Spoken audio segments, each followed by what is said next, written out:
শীতের সন্ধ্যা। গ্রামের শেষ প্রান্তে থাকা আমার মামার বাড়ি বেড়াতে বেরিয়েছিলাম। চারিদিকে নীরবতা, শীতল হাওয়ার মাঝে মাঝে শিয়ালের ডাক। মামার বাড়ি থেকে কিছুটা দূরে একটা পুরনো বট গাছ।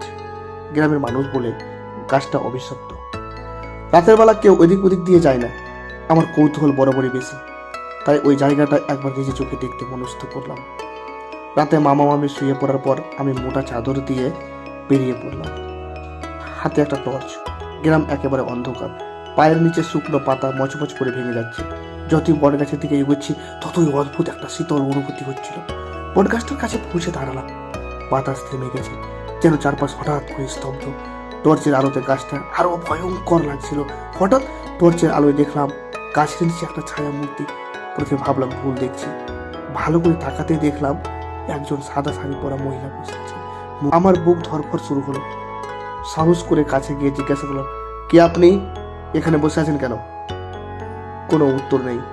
মহিলাটি ধীরে ধীরে আমার দিকে তাকালো। তার মুখ দেখে আমি স্থির হয়ে গেলাম।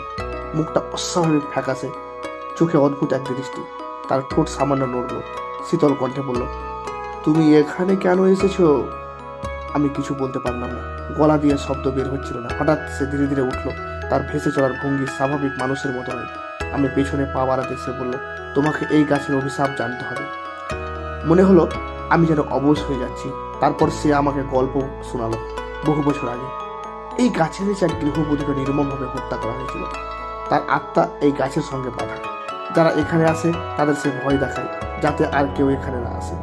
গল্প শেষ করে সে বলল, তুমি সাহস দেখেছো, কিন্তু আর কখনো এখানে এসো না। আমি দৌড়ে বাড়ির দিকে ছুটলাম। মামার বাড়ি পৌঁছাতে পৌঁছাতে মনে হলো শ্বাস বন্ধ হয়ে যাবে। পরদিন সকালে গ্রামবাসীদের সব বললাম। তারা গাছটা কাটার সিদ্ধান্ত নিল, কিন্তু আশ্চর্যের বিষয়, গাছ কাটতে গিয়ে কাঠুরে অজ্ঞান হয়ে যায়।